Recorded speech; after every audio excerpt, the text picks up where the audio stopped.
Hey, welcome to the Neka Said podcast. And if you're new here, I'm Neka Williams, a planner girl, mom to an 8-year-old husband, and a diehard Atlanta Falcons fan.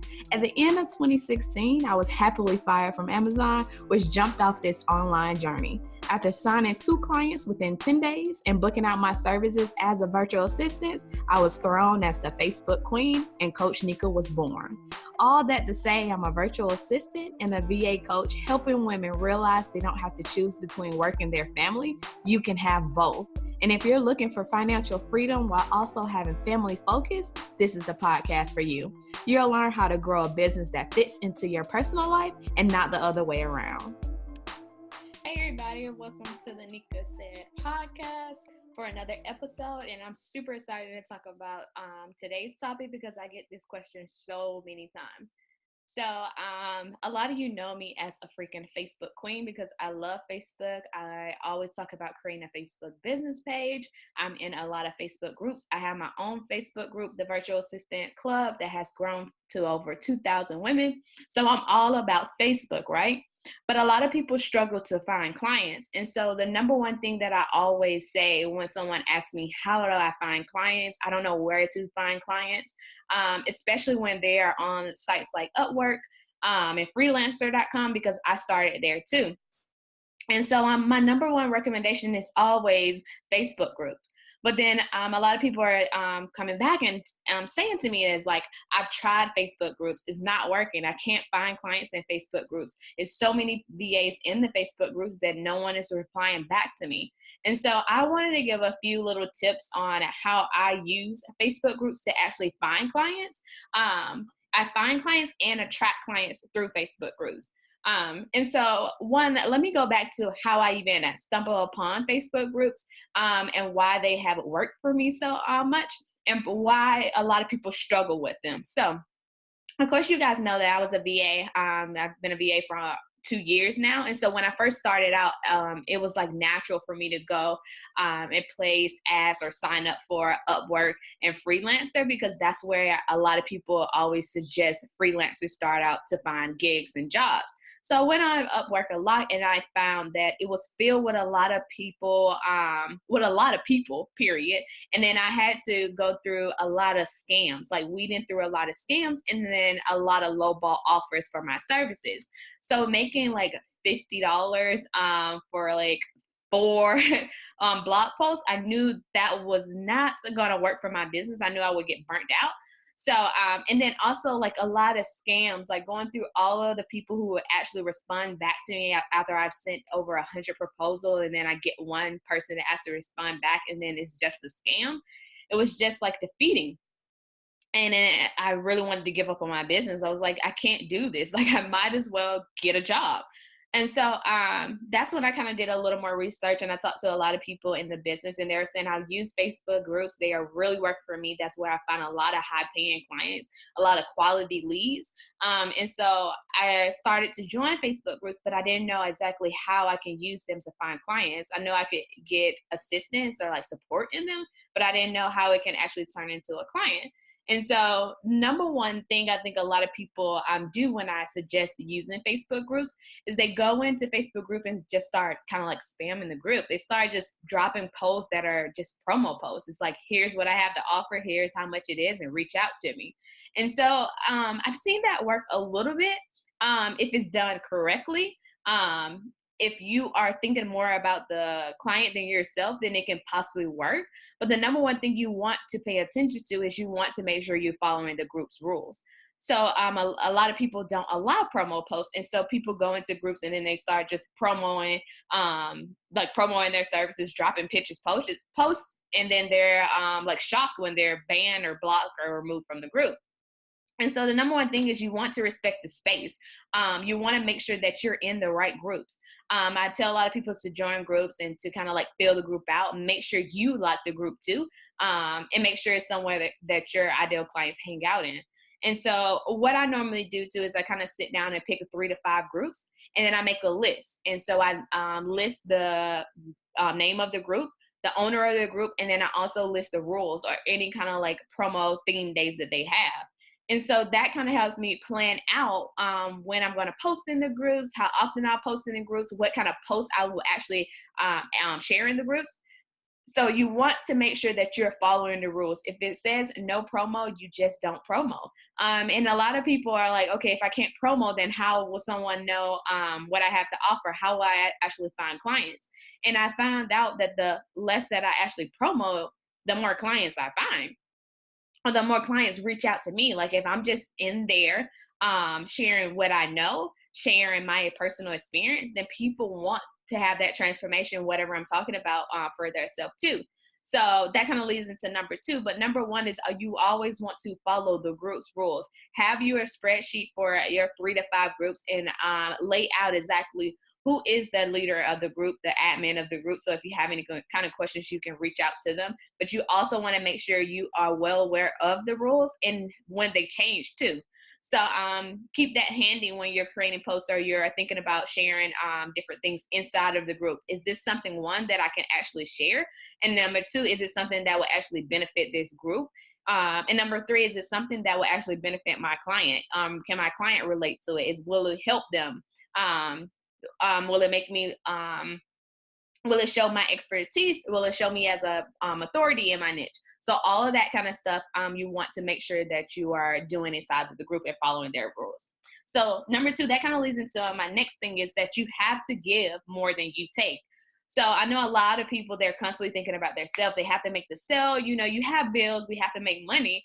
But I think once we step into the actual customer shoes and figure out exactly what makes me buy, what makes me want to work with somebody, and most likely that's because the person has helped us, the person generally cares about us, or cares about our problem that we're having, that is like, okay, I need to work with her more. She cares about me, but she's also an expertise in what I need at the time.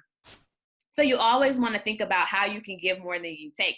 So I'm constantly always sharing my personal experiences, which also helps me relate to my ideal clients, help them relate to me, and builds up that trust. So you want to give more than you take. So any kind of like support, if anyone's having any kind of questions that you are authority in, like or expert in, if you know the answer to it, then you want to share that advice and give it to them.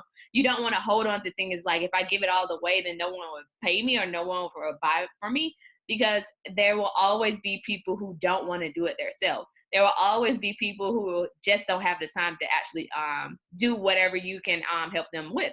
So always think about just give, and then you will definitely have people reaching out to you. So when you're giving more than you take, also, it's like you're setting yourself as the authority. You are showing your expertise. You are making a name for yourself. You're being visible so people know you and they know that you know what you're talking about. So you always want to give. You always want to support. You always want to be that leader in the group in whatever niche that you're in. So that's number two. And then I know a lot of people are like, they come to me and they ask me too, is like, I don't know exactly what to post in a group. And so my number one thing that I always suggest is you need to share your wins. Wins is something that I think a lot of people think it has to be something drastic, something huge, something that hasn't been done before.